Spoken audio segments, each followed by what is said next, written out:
Elohim. And the case which is too hard for you, bring it to me, and I shall hear it. And I commanded you at that time, through the Aleph and the Tav, through the word of Elohim, all the words which you should do. Then we set out from Horeb and went through with the Aleph and the Tav, with the word of Elohim, all the great and awesome wilderness, all that you saw along the way, the mountains of the Amorites, and Yahweh your Elohim had commanded us, and we came to Kadesh Barnea.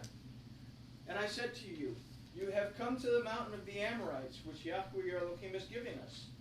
See, Yahweh your Elohim has said, through his word, through the Aleph and the Tav, the land before you. Go up and possess it, as Yahweh Elohim of your fathers has spoken to you. Do not fear and do not be discouraged.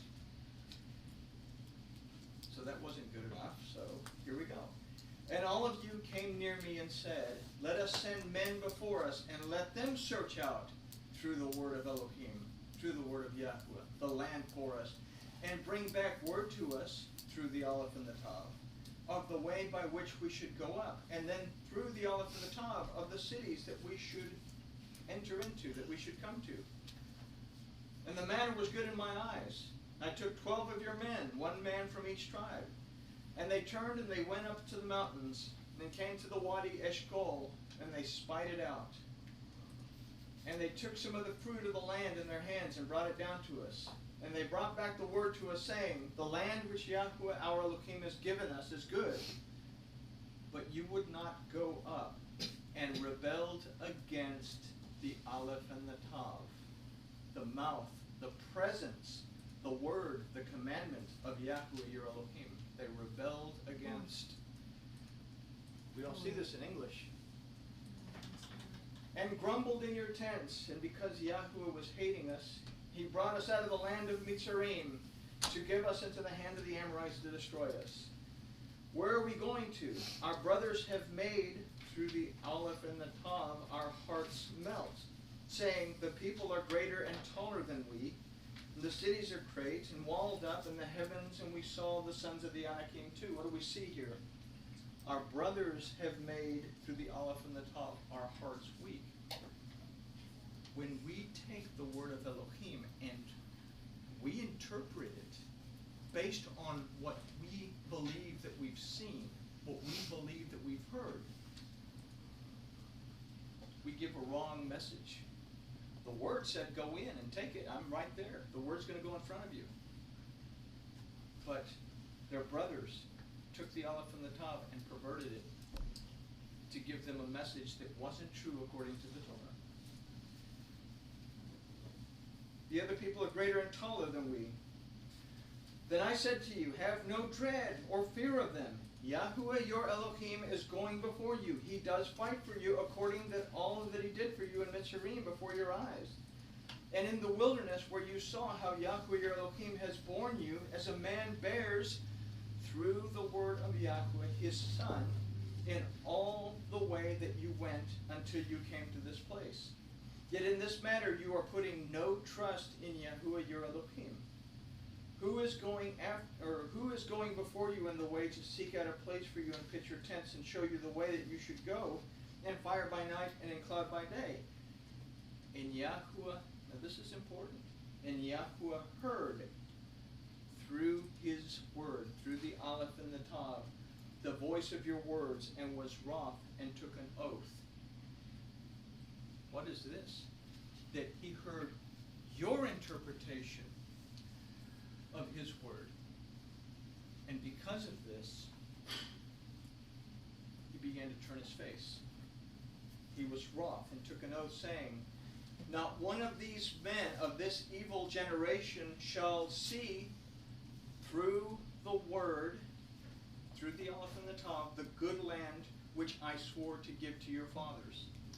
Not one of these of the evil generation is going to be able to see the world to come through the Torah, because they have taken the Torah and they've jumbled it up to mean something else, to mean something that they can't enter in.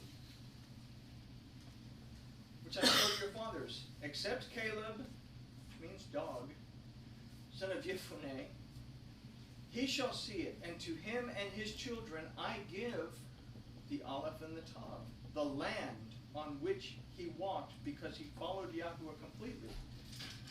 And Yahuwah was enraged with me for your sakes, said, you do not go in there either. He was still a little upset with Moshe over the whole striking the rock 2 times incident.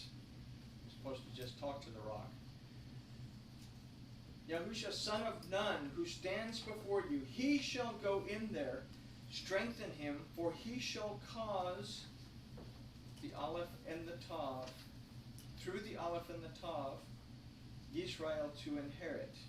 If we read Bereshit bara Elohim et hashamayim va'et haaretz, that in the beginning Elohim created through the Aleph and the Tav the heavens and the earth. And when we break that down even more, we see this verse is a repetition of what we've seen before.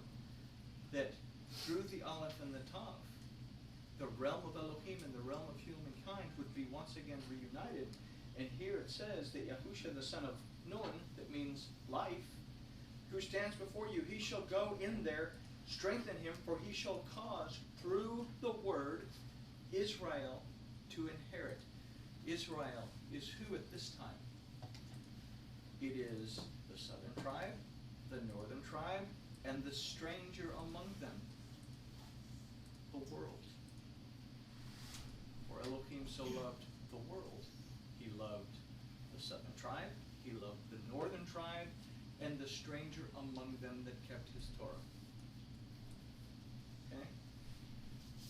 And your little ones and your children, who say, who you said they are for prey, and today have no knowledge of good and evil, they are going in there, and to them I give, and they will possess it.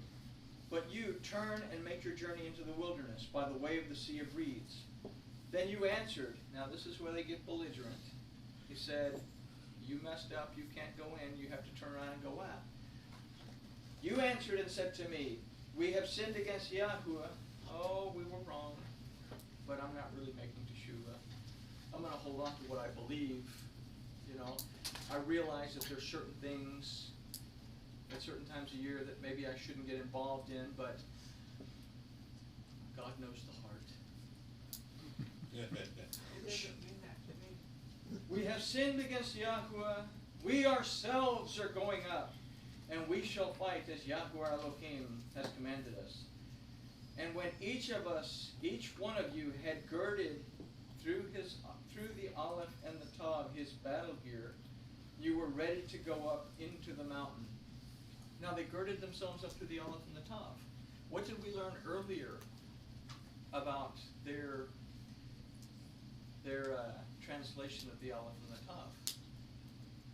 It says, they made our hearts, through the Aleph and the Tav, made our hearts melt, saying, these people are greater and taller. You have the wrong translation. You have the wrong idea of what the Torah says. And over here, you're getting ready to go to battle with this wrong translation of the Torah. And what's going to happen? And Yahuwah said to me, say to them, do not go up nor fight, for I am not in your midst. Let you be smitten before your enemies. What is that verse? It was on the tip of my tongue. People that do not keep my Torah, even their prayer is an abomination to me. Proverbs. Huh? Proverbs. Proverbs. Yeah. Okay, well, we kind of guess where that came from. So I spoke to you, but you would not listen, and rebelled against the Aleph and the Tav, the presence, the commandment, the word of Yahuwah, and acted proudly, and went up into the mountain. Then the Amorites who dwelt in the mountain came out against you and chased you as bees and drove you back from Seir to Hamorah. And you returned and wept before Yahuwah, but Yahuwah would not listen to your voice nor give ear to you. So you dwelt in Kadesh many days according to the days that you dwelt. They didn't dwell in holiness. Kadesh. Well, Kadesh can be a place as long as it, you know, if it doesn't mean anything to do with holiness. But Kadesh still means you dwelt in separation. You were separated. So, what did we say that Amorites meant? that I'm looking for truth, I want to find truth, but I guess this is the truth. That is what came out against them and chased them as bees do, and drove you back from seer, which means to be separated. Means shaggy, but finds its roots down to a word, sa'ar, that means to be separated. So, what do we get if we understand the Torah portion that we talked about today, about making sure that we have it right when we study the Torah? And we consider what happened in this first chapter. We understand that the word of Yahuwah will open the way for us. But if we're standing on a false interpretation, a false understanding of the word, it's going to separate us from our Elohim and drive us in the opposite direction. And we're going to get trampled by our own best intentions. So, that is our Torah portion for this evening. Came out a little bit better than I hoped it would. So I said, wow, this is only 4 pages. They're going to think something's wrong with me. I guess with that, grooviness is achieved.